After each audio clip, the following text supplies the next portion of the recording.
There's something happening right now in U.S. foreign policy that most Americans don't even realize, because one of the people involved in high-level negotiations about war is not elected, not confirmed by Congress, and not even a traditional diplomat.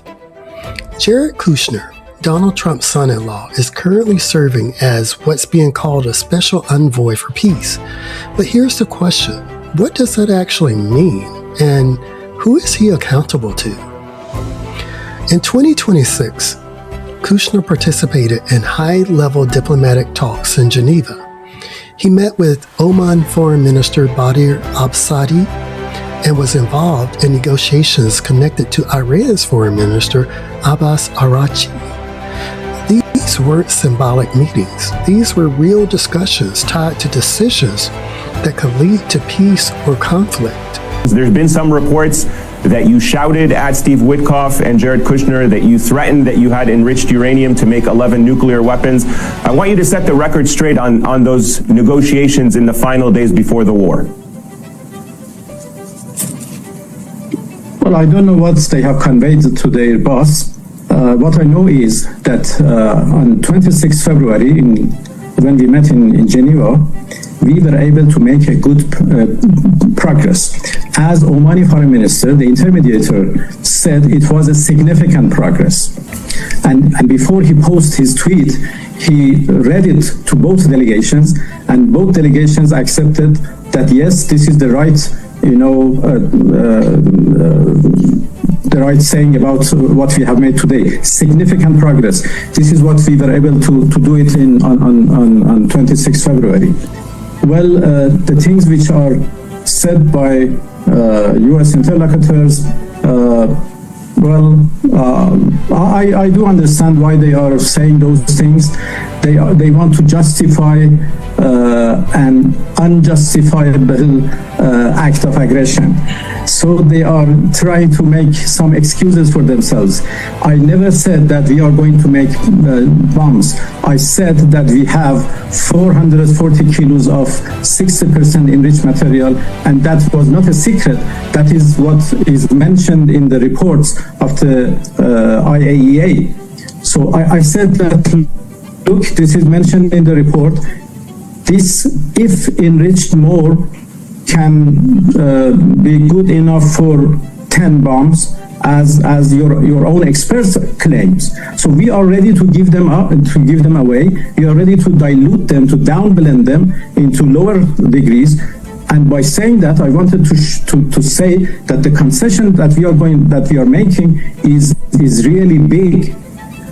But how they have interpreted that, I don't know. Maybe because the lack of enough knowledge, maybe because of their intentions to justify, as I said, the act of aggression, which cannot be justified. I hope that the true story of what happened on 26 February in Geneva would become known to the people soon. There was one development yesterday that builds on reporting MS Now had earlier. Iran offered to give away all of its enriched uranium during the peace talks. And hours later, the U.S. started dropping bombs. And The Guardian broke yesterday that there were British officials, the British National Security Advisor was present in Geneva during that last round of talks. The British were surprised by the Iranian offer. They thought it was credible. They thought the talks should continue. And the British were shocked when the Trump administration started bombing Iran hours later. In the United States, foreign policy usually works like this. The president negotiates, the State Department carries it out, and Congress provides the oversight. When someone operates in an informal or loosely defined role, they may not be subject to the same level of scrutiny as a confirmed official. And that raises a key question. Who is overseeing someone like Kushner? Now, let's talk about something else that's important. Money.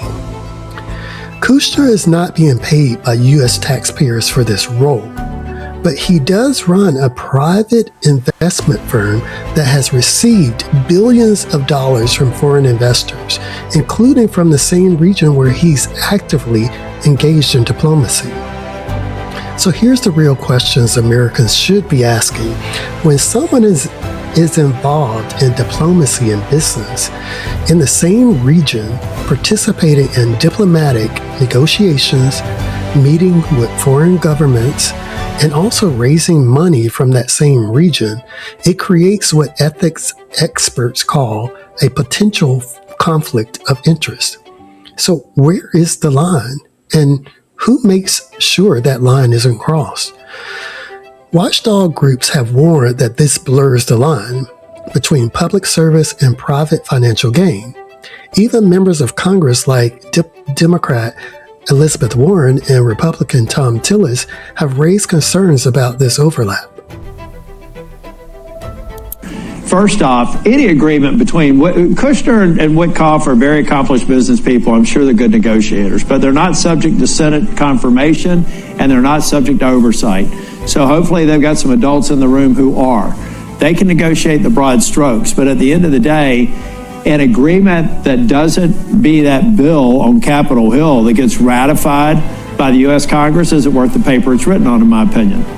It's truly insane to me that we're all trying to analyze the goals and objectives for a war when the president personally has billions of dollars tied up in the region. Like, what am I supposed to make of the fact that Saudi Arabia urged Trump to attack Iran while they're bankrolling $10 billion in real estate projects for Trump's company, or dropping $2 billion in Jared Kushner's investment firm? How do I assess that the UAE was privately lobbying Trump to bomb Iran when we found out just weeks ago that they dropped $500 million to buy a 50% share in Trump's crypto company? How should I think about the Qataris pitching Trump on a new vision of Iran as an energy, tech, and financial capital after they spent $400 million buying Trump a jumbo jet and are spending $5.5 billion on a real estate and Gulf deal with him? And Israel is its own thing entirely. Trump has pretty much admitted that we bombed Iran on behalf of Israel. But do we ignore the fact that Trump took $230 million in campaign contributions from pro-Israel groups?